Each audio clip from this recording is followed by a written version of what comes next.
എല്ലാ ഉദ്യോഗാർത്ഥികൾക്കും ടാലന്റിന്റെ daily current affairs ക്ലാസ്സിലേക്ക് സ്വാഗതം. ഇന്ന് നമ്മൾ ചർച്ച ചെയ്യാൻ പോകുന്നത് 2026 ജൂലൈ 15 തീയതിയിലെ പ്രധാന ആനുകാലിക വിഷയങ്ങളും അവയുടെ അനുബന്ധ വിവരങ്ങളുമാണ്. അപ്പോൾ നമ്മൾ ക്ലാസ്സിലേക്ക് കടക്കാം.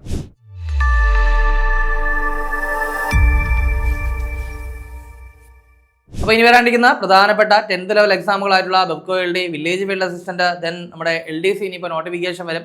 സോ അതിന് വേണ്ടിയൊക്കെ തയ്യാറെടുക്കുന്ന ഉദ്യോഗാർത്ഥികൾക്ക് വേണ്ടിയിട്ട് ടാലന്റ് ഏറ്റവും പുതിയ LDC റാങ്ക് ഫയൽ പുറത്തിറക്കിയിട്ടുണ്ട്. 3 വോളിയോ ആണ്. മുൻവർഷ ചോദ്യങ്ങളും അതുപോലെ തന്നെ NUSERT ഫാക്ട് ഒക്കെ ഈ പുസ്തകത്തിൽ ആഡ് ചെയ്തിട്ടുണ്ട്. നിങ്ങളുടെ പിന്നീടുള്ള ബുക്ക് സ്റ്റോളുകൾ ആമസോൺ, ഫ്ലിപ്കാർട്ട് എന്നീ പ്ലാറ്റ്ഫോമുകൾ, ടാലന്റിന്റെ വെബ്സൈറ്റ് ആയിട്ടുള്ള veranda.talentgala.com ഇവയിലൂടെ നിങ്ങൾക്ക് പർച്ചേസ് ചെയ്യാവുന്നതാണ്. ദെൻ അതല്ലെങ്കിൽ 75 93 98 57 57 എന്ന് പറയുന്ന നമ്പറിൽ കോൺടാക്ട് ചെയ്താലും നിങ്ങൾക്ക് പർച്ചേസ് ചെയ്യാവുന്നതാണ്. അപ്പോൾ നമുക്ക് ആദ്യം നോക്കാനുള്ളത് കുറച്ച് പ്രധാനപ്പെട്ട നിയമനങ്ങളാണ്. അതിൽ ആദ്യത്തെ നിയമനം എന്ന് പറയുന്നത് സ്വകാര്യ ബസ് വ്യവസായം നേരിടുന്ന പ്രതിസന്ധി പഠിക്കാനായിട്ട് നിയോഗിച്ച വിദഗ്ധ സമിതിയുടെ അധ്യക്ഷൻ ആരാണ്? അപ്പോൾ നമുക്കറിയാം റീസെന്റ് ആയിട്ട് നമ്മുടെ കേരള ഗവൺമെന്റ് അനൗൺസ് ചെയ്തൊരു പ്രോജക്റ്റ് ആണ് എന്തെന്ന് പറയുന്നത് പ്രിയദർശിനി പദ്ധതി അല്ലെ. അതായത് സ്ത്രീകൾക്ക് എന്താണ് സൗജന്യ സ്ത്രീകൾക്കും ട്രാൻസ്ജെൻഡറുകൾക്കും KSRTC ഓർഡിനറി ബസ്സുകളിൽ സൗജന്യ യാത്ര ലഭ്യമാക്കുന്ന പദ്ധതിയാണ് പ്രിയദർശിനി പദ്ധതി എന്ന് പറയുന്നത്. സോ അത് നടപ്പിലാക്കിയതിനു ശേഷം സ്വകാര്യ ബസ് മേഖല നേരിടുന്ന പ്രധാനപ്പെട്ട ഒരുപാട് വെല്ലുവിളികളുണ്ട്. സോ അത്തരത്തിലുള്ള ആ ഒരു പ്രതിസന്ധിയെ എന്ത് ചെയ്യുക, പഠിക്കുക എന്നുള്ള ലക്ഷ്യത്തോടു കൂടി എന്ത് ചെയ്തിരിക്കുന്ന ഒരു വിദഗ്ധ സമിതി രൂപീകരിച്ചിരിക്കുകയാണ്. അതിന്റെ അധ്യക്ഷൻ എന്ന് പറയുന്നത് K. പത്മകുമാർ. ആരാണ്? K. പത്മകുമാർ ആണ്. അപ്പോൾ പ്രിയദർശിനി പദ്ധതി വന്നതിന് ശേഷം സ്വകാര്യ ബസ് മേഖല എന്ത് ചെയ്തു, കുറച്ച് പ്രതിസന്ധിയിലാണ്. സോ സ്വകാര്യ ബസ് മേഖല നേരിടുന്ന പ്രതിസന്ധികളെ കുറിച്ച് പഠിക്കാനായിട്ട് നിയോഗിച്ച വിദഗ്ധ സമിതിയുടെ അധ്യക്ഷൻ എന്ന് പറയുന്നത് ആരാണ്? K. പത്മകുമാർ ആണ്. കൃത്യമായിട്ട് പഠിക്കുക. ഇനി അടുത്ത് നമുക്ക് നോക്കാനുള്ളത് വീണ്ടും മറ്റൊരു പ്രധാനപ്പെട്ട നിയമനമാണ്. അതായത് മഹാരാഷ്ട്രയിൽ യൂണിഫോം സിവിൽ കോഡ് കരട് തയ്യാറാക്കാനായിട്ട് രൂപീകരിച്ച സമിതിയുടെ അധ്യക്ഷ ആരാണ്? അപ്പോൾ നമുക്കറിയാം യൂണിഫോം സിവിൽ കോഡ് എന്ത് ചെയ്തിരിക്കുകയാണ്, പല സംസ്ഥാനങ്ങളും ഓൾറെഡി തന്നെ പാസ്സാക്കി കഴിഞ്ഞാണ് അല്ലെ. അപ്പോൾ മഹാരാഷ്ട്രയും എന്ത് ചെയ്യാൻ പോവുകയാണ്, യൂണിഫോം സിവിൽ കോഡ് നടപ്പിലാക്കാനായിട്ട് പോവുകയാണ്. അപ്പോൾ അതിന്റെ ഭാഗമായിട്ട് എന്ത് ചെയ്യുന്ന ഒരു കരട് തയ്യാറാക്കാനായിട്ട് രൂപീകരിച്ച സമിതിയുടെ അധ്യക്ഷ ആര് എന്നുള്ളതാണ് ജസ്റ്റിസ് രഞ്ജന പ്രകാശ് ദേശായി ആണ്. കൃത്യമായിട്ട് ഓർക്കുക. ഈ മഹാരാഷ്ട്ര മാത്രമല്ലടാ, വെസ്റ്റ് ബംഗാളും എന്ത് ചെയ്തിട്ടുണ്ട്, ഇപ്പോൾ റീസെന്റ് ആയിട്ട് ഇത്തരത്തിൽ ഒരു സമിതി രൂപീകരിച്ചിട്ടുണ്ട്. അതിന്റെ അധ്യക്ഷയും ആര് തന്നെയാണ്? ജസ്റ്റിസ് രഞ്ജന പ്രകാശ് ദേശായി തന്നെയാണ്. കൃത്യമായിട്ട് ഓർക്കാൻ ശ്രമിക്കുക. ദെൻ ഇന്ത്യയിൽ ആദ്യമായിട്ട് സ്വതന്ത്ര ഇന്ത്യയിൽ ആദ്യമായിട്ട് യൂണിഫോം സിവിൽ കോഡ് നടപ്പിലാക്കിയത് ഉത്തരാഖണ്ഡ് ആണ്. ദെൻ രണ്ടാമത് ഗുജറാത്ത് ആണ്. സോ ഇവിടെ ഒക്കെ തന്നെ ഈ ഒരു കരട് തയ്യാറാക്കുന്നതിന്റെ ആ ഒരു സമിതിയുടെ അധ്യക്ഷ എന്ന് പറയുന്നത് ആര് തന്നെയാണ്? രഞ്ജന പ്രകാശ് ദേശായി തന്നെയാണ്. ഇതിലൊന്നും നിങ്ങൾക്ക് യാതൊരു കൺഫ്യൂഷനും വേണ്ട കേട്ടോ. അപ്പോൾ സ്വതന്ത്ര ഇന്ത്യയിൽ ആദ്യമായിട്ട് യൂണിഫോം സിവിൽ കോഡ് നടപ്പിലാക്കിയത് ഉത്തരാഖണ്ഡിലാണ്. ദെൻ ഗുജറാത്തിൽ നടപ്പിലാക്കിയിട്ടുണ്ട്. ദെൻ ഇപ്പോൾ പറയുന്നതാണ് മഹാരാഷ്ട്ര, പശ്ചിമ ബംഗാൾ പോലുള്ള സ്റ്റേറ്റുകൾ നടപ്പിലാക്കാൻ വേണ്ടി പോവുകയാണ്. അപ്പോൾ ഇതൊക്കെ ഒന്ന് മനസ്സിൽ വെച്ചേക്കാം. ദെൻ അങ്ങനെയാണെങ്കിൽ മറ്റൊരു പ്രധാനപ്പെട്ട വസ്തുത കൂടിയുണ്ട്. അതായത് വടക്ക് കിഴക്കൻ ഇന്ത്യയിൽ ആദ്യമായിട്ട് യൂണിഫോം സിവിൽ കോഡ് നടപ്പിലാക്കിയ സംസ്ഥാനം ഏതാണ്? വളരെ പ്രധാനപ്പെട്ട ഒരു ചോദ്യമാണ്. വടക്ക് കിഴക്കൻ ഇന്ത്യയിൽ യൂണിഫോം സിവിൽ കോഡ് നടപ്പിലാക്കിയ ആദ്യ സംസ്ഥാനം ഏതാണ്?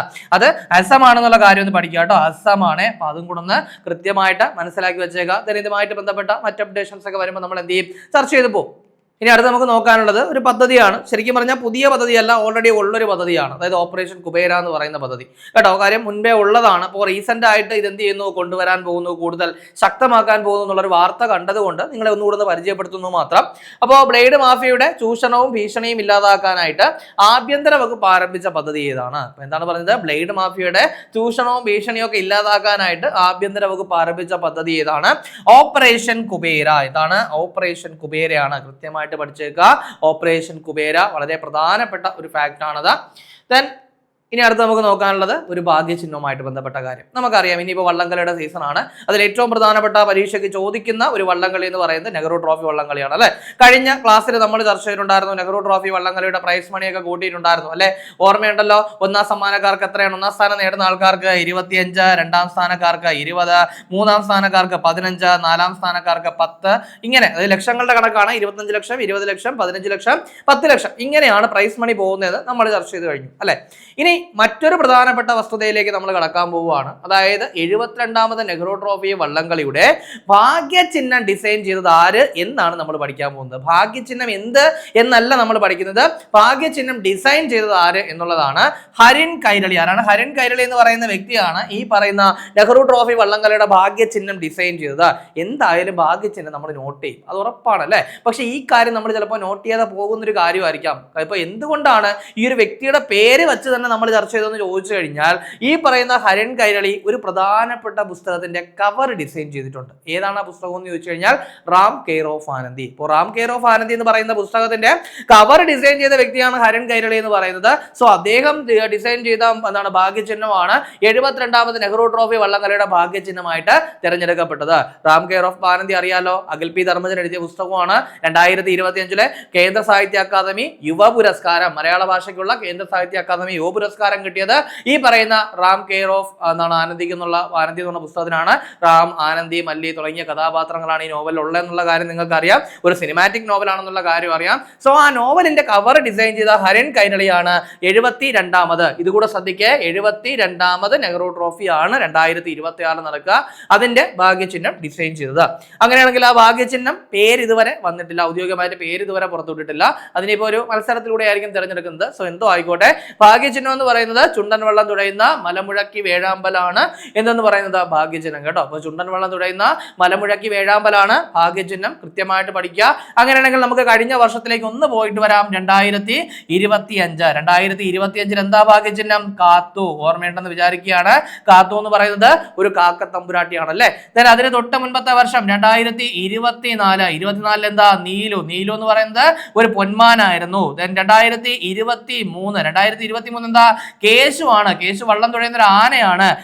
അതിന് മുൻപ് 2022 മിട്ടു. മിട്ടു എന്ന് പറയുന്നത് വാഴത്തണ്ടിലിരുന്ന് തുഴയുന്ന ഒരു തത്തയാണ് കേട്ടോ. അപ്പൊ ഇത്രയും ഭാഗ്യചിഹ്നങ്ങൾ കൂടി നിങ്ങൾ എന്ത് ചെയ്യുക, ഒന്ന് കൃത്യമായിട്ട് ഓർത്ത് വെച്ചേക്കുക. ഇനി അടുത്ത് നമുക്ക് നോക്കാനുള്ള പോയിന്റ്, അടുത്തിടെ നിഫ്റ്റി 500 അഹിംസ ഇൻഡെക്സ് പുറത്തിറക്കിയ സ്ഥാപനം ഏതാണ്? അപ്പൊ എന്താ പറഞ്ഞേ, അടുത്തിടെ നിഫ്റ്റി 500 അഹിംസ ഇൻഡെക്സ് പുറത്തിറക്കിയ സ്ഥാപനം ഏതാണ്? നമ്മുടെ നാഷണൽ സ്റ്റോക്ക് എക്സ്ചേഞ്ച് ആണ് എന്നുള്ള കാര്യം നിങ്ങളൊന്ന് മനസ്സിലാക്കുക. ഇത് സ്ഥാപിതമായ വർഷം 1992. ആസ്ഥാനം മുംബൈ ആണ്. ഇതൊക്കെ നമ്മൾ മുൻപേ പഠിക്കുന്ന കാര്യങ്ങളാണ് കേട്ടോ. അപ്പോൾ നാഷണൽ സ്റ്റോക്ക് എക്സ്ചേഞ്ച് 1992 സ്ഥാപിതമായി, മുംബൈ ആണ് അതിന്റെ ആസ്ഥാനം. സോ ഇപ്പൊ നമ്മളിവിടെ ചർച്ച ചെയ്യാനുള്ള കാര്യം എന്താ? അടുത്തിടെ നിഫ്റ്റി 500 അഹിംസ ഇൻഡെക്സ് പുറത്തിറക്കിയത് ഈ പറയുന്ന നാഷണൽ സ്റ്റോക്ക് എക്സ്ചേഞ്ച് ആണ്. എന്താണ് ഈ പറയുന്ന നിഫ്റ്റി 500 അഹിംസ ഇൻഡെക്സ് എന്ന് ചോദിച്ചു കഴിഞ്ഞാൽ, അഹിംസ എന്ന് പറയുന്ന തത്വത്തെ, അതായത് ഒന്നിനെയും ദ്രോഹിക്കാതെ, ഒരു ജീവജാലങ്ങളെ ഉപദ്രവിക്കാതെയുള്ള ആ ഒരു തത്വത്തിൽ ഊന്നി ബിസിനസ് ചെയ്യുന്ന സ്ഥാപനങ്ങളെയാണ് എന്ത് ചെയ്തിരിക്കുന്നത്, ഈ പറയുന്ന നിഫ്റ്റി 500 അഹിംസ ഇൻഡെക്സിൽ എന്ത് ചെയ്തിരിക്കുന്നത്, ഉൾപ്പെടുത്തിയിരിക്കുന്നത്. അപ്പോൾ ആദ്യമേ തന്നെ കൃത്യമായിട്ട് മനസ്സിലാക്കുക, ഈ പറയുന്ന നിഫ്റ്റി 500 അഹിംസ ഇൻഡെക്സിന്റെ അടിസ്ഥാന തത്വം എന്താണെന്ന് ചോദിച്ചു കഴിഞ്ഞാൽ അഹിംസയാണ് എന്നുള്ളൊരു കാര്യം നിങ്ങൾ കൃത്യമായിട്ട് പഠിച്ചേക്കണം കേട്ടോ. ഇനി അത് മാത്രമല്ല, ഈ ഒരു ഇൻഡെക്സിന്റെ ഭാഗമായിട്ട് ഈ പറയുന്ന കമ്പനികളെ എന്ത് ചെയ്യുന്നുണ്ട്, ഒരു 3 തിരിക്കുന്നുണ്ട്. അതായത് green band, orange band, red band, ഇങ്ങനെ 3 തിരിക്കുന്നുണ്ട്. അപ്പോൾ ഗ്രീൻ ബാൻഡ് എന്ന് പറയുന്നത് ഈ പറയുന്ന അഹിംസാ തത്വങ്ങൾ പൂർണ്ണമായിട്ടും പാലിക്കുന്ന കമ്പനികളാണ് ഗ്രീൻ ബാൻഡിൽ വരിക. സോ ആ കമ്പനികൾ എന്ത് ചെയ്യുന്നു, ഈ ഒരു ലിസ്റ്റിൽ ഉൾപ്പെടുത്തും. അതിനുശേഷം വരുന്നത് എന്താണ്, ഓറഞ്ച് ബാൻഡ് ആണ്. ഓറഞ്ച് ബാൻഡ് എന്ന് പറയുമ്പോൾ ഭാഗികമായിട്ട് മാത്രമേ അഹിംസാ തത്വങ്ങൾ പാലിക്കുന്ന കമ്പനികളാണ് ഓറഞ്ച് ബാൻഡിൽ വരിക. സോ അതിനെയൊക്കെ ഈ ലിസ്റ്റിൽ നിന്ന് ഒഴിവാക്കും. അതുപോലെ തന്നെ റെഡ് ബാൻഡ് എന്ന് പറയുന്നത് ഒരു വിധത്തിലും അഹിംസാ തത്വങ്ങൾ പാലിക്കാത്ത കമ്പനികളാണ് ഏതിൽ വരുന്നത്, റെഡ് ബാൻഡിൽ വരിക. സോ അത്തരത്തിലുള്ള കമ്പനികളെ ഒരിക്കലും ഉൾപ്പെടുത്തുകയുമില്ല. സോ അതാണ് ഈ ഒരു ഇൻഡെക്സ് എന്ന് പറയുന്നത്. അപ്പോൾ ഇവിടെ നമ്മൾ പറഞ്ഞു, അടുത്തിടെ നിഫ്റ്റി 500 അഹിംസ ഇൻഡെക്സ് പുറത്തിറക്കിയ സ്ഥാപനം നാഷണൽ സ്റ്റോക്ക് എക്സ്ചേഞ്ച് ആണ്. അപ്പോൾ അത് കൃത്യമായിട്ടൊന്ന് പഠിച്ചു വെച്ചേക്കുക. ഇനി നിങ്ങളെ പരിചയപ്പെടുത്തുന്ന നമ്മുടെ ഏറ്റവും പുതിയ റാങ്ക് ഫെയിൽ ആണ്, നമ്മുടെ junior lab assistant rank fail. ഒരുപാട് പേര് ആവശ്യപ്പെട്ടു. സോ അത് പ്രകാരം ഞങ്ങൾ പുറത്തിറക്കിയിരിക്കുകയാണ്. അപ്പോൾ പൂർണ്ണമായിട്ടും സിലബസ് അടിസ്ഥാനമാക്കി തന്നെയാണ് ഈ ഒരു റാങ്ക് ഫെയിൽ തയ്യാറാക്കിയിട്ടുള്ളത്. മുൻവർഷ ചോദ്യങ്ങളൊക്കെ ഉൾപ്പെടുത്തിയിട്ടുണ്ട്. അപ്പോൾ നിങ്ങളുടെ വീടിനടുത്തുള്ള ബുക്ക് സ്റ്റോളുകൾ, ആമസോൺ, ഫ്ലിപ്കാർട്ട് എന്നീ പ്ലാറ്റ്ഫോമുകൾ, ടാലന്റിന്റെ വെബ്സൈറ്റ് ആയിട്ടുള്ള veranda.talentgala.com ഇവയിലൊക്കെ തന്നെ ലഭ്യമാണ്. ഇനി അതല്ലെങ്കിൽ 85 90 57 87 10 അല്ലെങ്കിൽ 85 90 57 57 12 ഈ നമ്പറിൽ കോൺടാക്ട് ചെയ്താൽ നിങ്ങൾക്ക് പർച്ചേസ് ചെയ്യാവുന്നതാണ്. ഇനി അടുത്ത് നമുക്ക് നോക്കാനുള്ളത് നമ്മുടെ നബാർഡുമായിട്ട് ബന്ധപ്പെട്ടൊരു കാര്യം. അതായത് നബാർഡിന്റെ നേതൃത്വത്തിൽ ആരംഭിച്ചൊരു പദ്ധതിയാണ് നമ്മൾ ചർച്ച ചെയ്യാൻ പോകുന്നത്. അതായത് ഗ്രാമീണ യുവാക്കൾക്കിടയിൽ സംരംഭകത്വം പ്രോത്സാഹിപ്പിക്കുന്നതിനായിട്ട് നാഷണൽ സ്കിൽ ഡെവലപ്മെന്റ് കോർപ്പറേഷനുമായിട്ട് ചേർന്ന് അടുത്തിടെ ഗ്രാമോദ്യമം പദ്ധതി ആരംഭിച്ചത് ആരാണ്? സോ സിമ്പിൾ ആയിട്ട് നിങ്ങൾ മനസ്സിലാക്കുക, ഗ്രാമോദ്യമം എന്ന് പറയുന്ന പദ്ധതി ആരംഭിച്ചത് ആരൊക്കെ ചേർന്നാണ്? ഇതാണ് പറയുന്നത് കേട്ടോ, ഒരാളല്ല. ഗ്രാമോദ്യമം പദ്ധതി ആരംഭിച്ചത് ആരൊക്കെ ചേർന്നാണ്? ഒന്ന്, ഇവിടെ ഇവിടെ നമ്മൾ പറഞ്ഞു നാഷണൽ സ്കിൽ ഡെവലപ്മെന്റ് കോർപ്പറേഷൻ ആണ്. ഓക്കെ, നാഷണൽ സ്കിൽ ഡെവലപ്മെന്റ് കോർപ്പറേഷനും നമ്മുടെ നബാർഡുമായിട്ട് ചേർന്നാണ് എന്ത് ചെയ്തത്, ഗ്രാമോദ്യമം പദ്ധതി ആരംഭിച്ചത്. കൃത്യമായിട്ട് മനസ്സിലാക്കിയേ. ദെൻ ഗ്രാമീണ യുവതി യുവാക്കൾക്കിടയിൽ എന്ത് ചെയ്യുക, സംരംഭകത്വം പ്രോത്സാഹിപ്പിക്കുക. ഇതാണ് ഈ ഒരു പദ്ധതിയുടെ ലക്ഷ്യം. അപ്പോൾ ഗ്രാമീണ യുവതി യുവാക്കൾക്കിടയിൽ സംരംഭകത്വം പ്രോത്സാഹിപ്പിക്കുക എന്ന ലക്ഷ്യത്തോടു കൂടി കൊണ്ടുവന്ന പദ്ധതിയാണ് ഗ്രാമോദ്യമം എന്ന് പറയുന്ന പദ്ധതി. നബാർഡും അതുപോലെ തന്നെ നാഷണൽ സ്കിൽ ഡെവലപ്മെന്റ് കോർപ്പറേഷനും ചേർന്നാണ് ഈ ഒരു പദ്ധതി കൊണ്ടുവന്നെന്നുള്ള കാര്യം കൂടി പഠിക്കുക. എങ്കിൽ എന്താണ് നബാർഡിന്റെ പൂർവ്വരൂപം? National bank for agriculture and rural development. National bank for agriculture and rural development എന്നുള്ളതാണ് നബാർഡിന്റെ പൂർണ്ണരൂപം. അതും കൂടെ ഒന്ന് കാര്യമായിട്ട് പഠിക്കുക കേട്ടോ. കാര്യം പറഞ്ഞ നബാർഡൊക്കെ നമ്മുടെ സിലബസിലുള്ളതാണ്, നമ്മൾ കൃത്യമായിട്ട് പഠിച്ചു പോകുന്ന കാര്യങ്ങളാണ് നബാർഡുമായിട്ട് ബന്ധപ്പെട്ടത്. ഇനി അതുപോലെ തന്നെ നമുക്ക് അറിയാവുന്ന കാര്യമാണ് അല്ലെ, ഈ പറയുന്ന ബി ശിവരാമൻ കമ്മിറ്റിയുടെ നേതൃത്വത്തിലാണ് അല്ലെങ്കിൽ ആ ഒരു കമ്മീഷൻ കാരണമാണ് എന്ത് ചെയ്യുന്നത്, നബാർഡ് രൂപീകൃതമാവുന്നത്. നബാർഡ് രൂപീകൃതമായ വർഷം എന്ന് പറയുന്നത് 1982 ഇതൊക്കെ നമ്മൾ പഠിച്ചിട്ടുള്ള കാര്യങ്ങൾ തന്നെയാണ്. ദെൻ ഈ പറയുന്ന പദ്ധതി, അതായത് ഈ ഒരു ഗ്രാമോദ്യമം എന്ന് പറയുന്ന പദ്ധതി കൊണ്ട് ഉദ്ദേശിക്കുന്നത് 3 വർഷം കൊണ്ട് 4000-ഓളം പുതിയ സംരംഭകരെ എന്ത് ചെയ്യുക, കൊണ്ടുവരിക. അതാണ് ഈ ഒരു പദ്ധതി പ്രധാനമായിട്ട് ലക്ഷ്യം വെക്കുന്നത്. സോ അതും കൂടെ നിങ്ങളൊന്ന് മനസ്സിലാക്കിയേക്കുക. ഇനി അടുത്ത നമുക്ക് നോക്കാനുള്ളത് മദ്രസ ബോർഡിന് പകരമായിട്ട് ന്യൂനപക്ഷ വിദ്യാഭ്യാസ അതോറിറ്റി അഥവാ മൈനോറിറ്റി എഡ്യൂക്കേഷൻ അതോറിറ്റി സ്ഥാപിച്ച ഇന്ത്യയിലെ ആദ്യ സംസ്ഥാനം ഏതാണ്? അപ്പോൾ എന്താണ് പറഞ്ഞത്, ഒരു സംസ്ഥാനം, ഇന്ത്യയിലെ ഒരു സംസ്ഥാനം ഇതാദ്യമായിട്ട് മദ്രസ ബോർഡിന് പകരമായിട്ട് ന്യൂനപക്ഷ വിദ്യാഭ്യാസ അതോറിറ്റി അഥവാ മൈനോറിറ്റി എഡ്യൂക്കേഷൻ അതോറിറ്റി സ്ഥാപിച്ചിരിക്കുകയാണ്. അത് ഏതാണെന്ന് ചോദിച്ചു കഴിഞ്ഞാൽ ഉത്തരാഖണ്ഡാണ്. ഈ പറയുന്ന 2026 ജൂലൈ മാസം 1 മുതൽ അവിടെ എന്ത് ചെയ്തിരിക്കുകയാണ്, ഇത് പ്രാബല്യത്തിൽ വന്നിരിക്കുകയാണ്. then ഇതിന്റെ ആസ്ഥാനം എന്ന് പറയുന്നത് ഡെറാഡൂൺ ആണ് കേട്ടോ, ഡെറാഡൂൺ ആണ്. അപ്പൊ അതും കൂടെ നിങ്ങളൊന്ന് പഠിക്കുക. അപ്പോൾ ഇന്ത്യയിൽ ആദ്യമായിട്ട് ഒരു സംസ്ഥാനം എന്ത് ചെയ്തിരിക്കുന്നു, മദ്രസ ബോർഡിന് പകരമായിട്ട് ന്യൂനപക്ഷ വിദ്യാഭ്യാസ അതോറിറ്റി അഥവാ മൈനോറിറ്റി എഡ്യൂക്കേഷൻ അതോറിറ്റി സ്ഥാപിച്ചിരിക്കുകയാണ്. ഏതാണ് ആ സംസ്ഥാനം എന്ന് ചോദിച്ചു കഴിഞ്ഞാൽ അത് ഉത്തരാഖണ്ഡാണെന്നുള്ള കാര്യം ഒന്ന് പഠിക്കുക.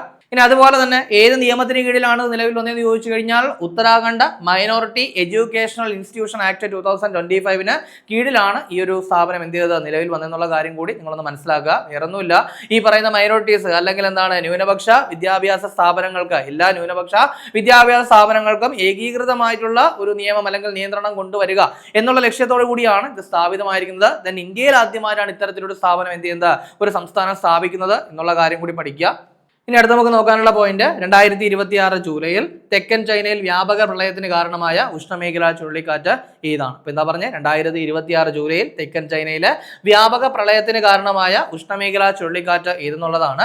അത് മെയ്സാക്ക് ആണെന്നുള്ള കാര്യം ഓർത്തു വയ്ക്കുക. ദെൻ ഈ ഒരു കാറ്റിന്റെ പേര് നൽകിയത് കംബോഡിയ ആണ് കേട്ടോ, കംബോഡിയാണ് ഇതിന് പേര് നൽകിയത്. അതിന്റെ അർത്ഥം എന്ന് പറയുന്നത് തേക്കാണ് കേട്ടോ, തേക്ക് എന്നാണ് ഇതിന്റെ അർത്ഥം. അപ്പോൾ കംബോഡിയാണ് പേര് നൽകിയത്. കാറ്റിന്റെ പേര് മെയ്സാക്ക് ആണ്, വീശിയത് ചൈനയിലാണ്. ദെൻ അവിടെ ഈ ഒരു കാറ്റിനെ തുടർന്നുണ്ടായ മഴയിലൊക്കെ എന്ത് ചെയ്തിട്ടുണ്ടായിരുന്നു, അവിടെ ഒരു ഡാം റിസർവോയറിന്റെ ഒരു ചെറിയ പോർഷനൊക്കെ തകർന്നിട്ട് അത് ശക്തമായ വെള്ളപ്പൊക്കമൊക്കെ ഉണ്ടായിരുന്നു.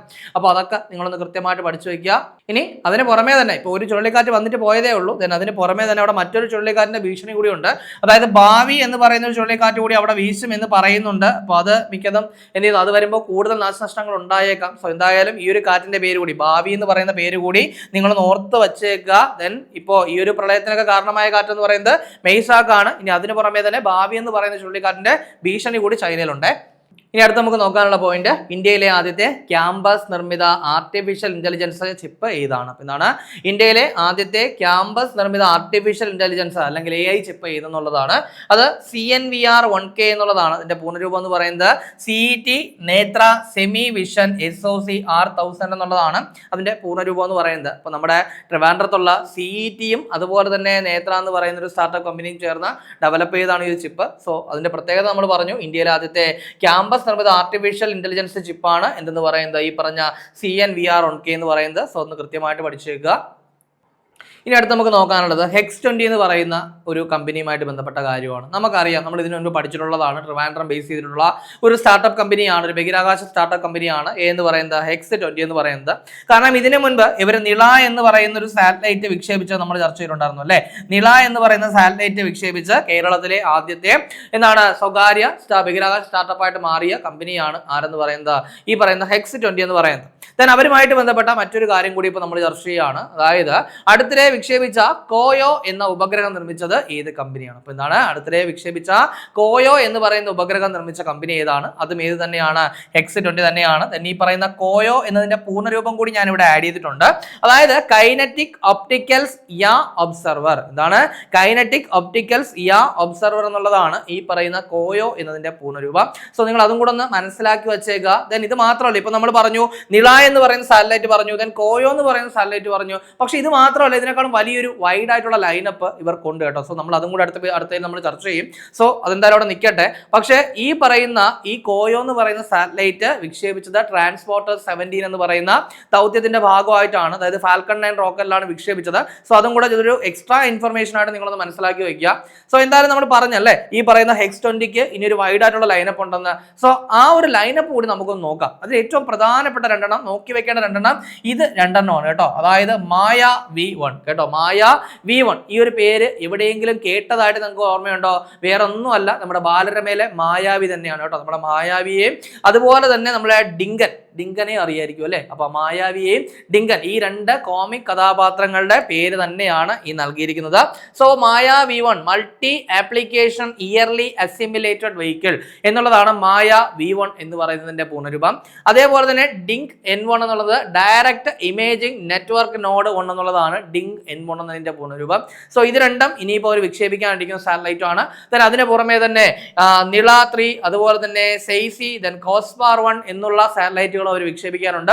അതാണ് ഞാൻ പറഞ്ഞത് ഈ ഒരു വർഷക്കാലയളവിനിടയിലുള്ള അവരുടെ പ്രധാനപ്പെട്ട ദൗത്യങ്ങൾ ജസ്റ്റ് നിങ്ങളൊന്ന് ഇൻഫോം ചെയ്തെന്ന് മാത്രം. ദെൻ ഇതൊക്കെ വിക്ഷേപിക്കുന്ന സമയത്ത് നമുക്ക് എന്ത് ചെയ്യാം, അത് ഡീറ്റെയിൽ ആയിട്ട് തന്നെ ചർച്ച ചെയ്യും. ഇനി അടുത്ത് നമുക്ക് നോക്കാനുള്ള പോയിന്റ് എന്ന് പറയുന്നത് ലോർഡ്സിൽ നടന്ന ആദ്യ വനിതാ ടെസ്റ്റ് മത്സരത്തിലെ ജേതാക്കൾ ആരെന്നാണ്. അപ്പോൾ അത് ഇന്ത്യയാണ്. നമ്മൾ കഴിഞ്ഞ ക്ലാസ്സിൽ ചർച്ച ചെയ്ത കാര്യമാണ്. അതായത് ഇന്ത്യയും അതുപോലെ തന്നെ ഇംഗ്ലണ്ടും തമ്മിലായിരുന്നു ലോർഡ്സിൽ നടന്ന ആദ്യത്തെ വനിതാ ടെസ്റ്റ് എന്ന് പറയുന്നത്. അതിൽ നമ്മുടെ ഇന്ത്യ ജേതാക്കളായിരിക്കണം എന്നുള്ള കാര്യം നിങ്ങൾ മനസ്സിലാക്കുക. then ഇവിടെ സെഞ്ചുറി നേടിയ ഒരാളെ നമ്മൾ പറഞ്ഞു, പക്ഷേ അതിപ്പോൾ ഞാൻ പറയുന്നില്ല. കാരണം നമ്മുടെ ടുഡേയ്സ് MCQൽ അത് ഞാൻ ഉൾപ്പെടുത്തിയിട്ടുണ്ട്. അതുകൊണ്ടാണ് ഞാൻ അതിനെപ്പറ്റി ഒരു അക്ഷരം ഇണ്ടാതെ പോകുന്നത്. അപ്പോൾ നിങ്ങൾ കൃത്യമായിട്ടൊന്ന് കമന്റ് ചെയ്യാൻ ശ്രമിക്കുക കേട്ടോ. ദെൻ ഈ പറഞ്ഞ ഈ ഒരു മത്സരം അപ്പോൾ ചരിത്രത്തിൽ ആദ്യമായിട്ടാണ് ലോർഡ്സിൽ വെച്ചൊരു വനിതാ ടെസ്റ്റ് നടക്കുന്നത്. അപ്പോൾ അതുകൊണ്ട് തന്നെ അതിലെ ആ ഒരു മത്സരത്തിലെ താരമായിട്ട് അല്ലെങ്കിൽ ആ കളിയിലെ താരമായിട്ട് തിരഞ്ഞെടുക്കപ്പെട്ടത് ആരെന്ന് കൂടി നിങ്ങളൊന്ന് മനസ്സിലാക്കുക. അത് ക്രാന്തി ഗൗഡ് കേട്ടോ. ക്രാന്തി ഗൗഡ്, ഇന്ത്യക്കാരിയായ ക്രാന്തി ഗൗഡ് ആണ് ഈ പ്ലെയർ ഓഫ് ദ മാച്ച് ആയിട്ട് അല്ലെങ്കിൽ മത്സരത്തിലെ താരമായിട്ട് തിരഞ്ഞെടുക്കപ്പെട്ടത്. സോ അതും കൂടെ നിങ്ങളൊന്ന് മനസ്സിലാക്കി വെച്ചേക്കുക.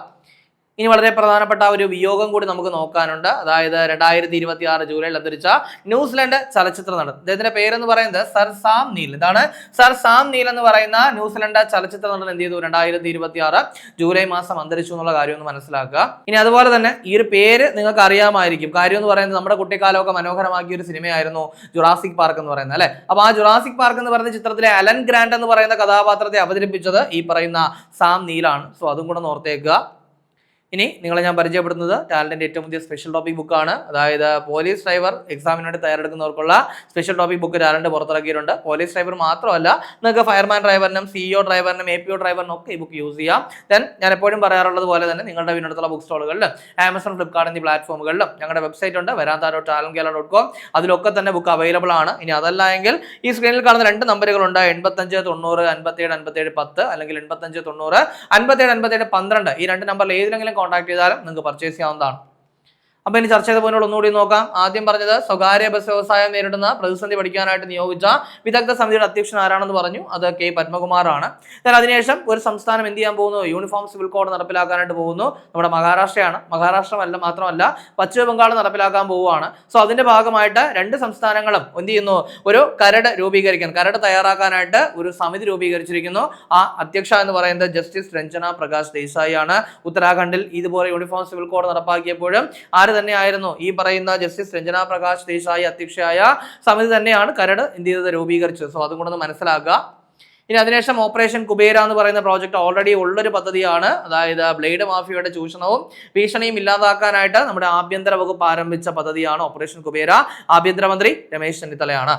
അതിനുശേഷം 72ാമത് നെഹ്റു ട്രോഫി വള്ളംകളിയുടെ ഭാഗ്യചിഹ്നം എന്താണ്, നമ്മുടെ ചുണ്ടൻ വള്ളം തുഴയുന്ന മലമുഴക്കി വേഴാമ്പലാണ്. സോ അത് ഡിസൈൻ ചെയ്തത് ആരെന്നാണ് നമ്മൾ ചർച്ച ചെയ്തത് അല്ലെ. അത് ഹരിൻ കൈരളിയാണ്. ദെൻ എന്തുകൊണ്ട് പറഞ്ഞു എന്ന് ചോദിച്ചു കഴിഞ്ഞാൽ റാം കെയർ ഓഫ് ആനന്ദി എന്ന് പറയുന്ന പുസ്തകത്തിന്റെ കവർ ഡിസൈൻ ചെയ്ത ഇദ്ദേഹമാണ്. ഈ പറയുന്ന റാം കെയർ ഓഫ് ആനന്ദിക്ക് 2025 കേന്ദ്ര സാഹിത്യ അക്കാദമി യുവ പുരസ്കാരം കിട്ടിയിട്ടുണ്ടായിരുന്നു കേട്ടോ, മലയാള ഭാഷയ്ക്കുള്ള. അപ്പൊ അതുകൊണ്ടൊന്ന് മനസ്സിലാക്കുക. അതിനുശേഷം അടുത്ത നിഫ്റ്റി 500 അഹിംസ ഇൻഡെക്സ് പുറത്തിറക്കിയ സ്ഥാപനം ഏതാണെന്ന് പറഞ്ഞു, നാഷണൽ സ്റ്റോക്ക് എക്സ്ചേഞ്ച് ആണ്. ദെൻ അഹിംസ എന്ന് പറയുന്ന തത്വത്തിലൂന്നിയ അല്ലെങ്കിൽ അഹിംസ എന്ന് പറയുന്നതിനെ ബേസ് ചെയ്ത് പ്രവർത്തിക്കുന്ന കമ്പനികളെയാണ് എന്ത് ചെയ്യുന്നത് ഇതിൽ ഉൾപ്പെടുത്തുന്നതെന്ന് നമ്മൾ പറഞ്ഞിട്ടുണ്ടായിരുന്നു. അതിനുശേഷം പറഞ്ഞത് നബാർഡും അതുപോലെ തന്നെ നമ്മുടെ നാഷണൽ സ്കിൽ ഡെവലപ്മെന്റ് കോർപ്പറേഷനുമായിട്ട് ചേർന്ന് ഒരു പദ്ധതി കൊണ്ടുവന്ന കാര്യം പറഞ്ഞു അല്ലെ. എന്താണ് പദ്ധതിയുടെ പേര്?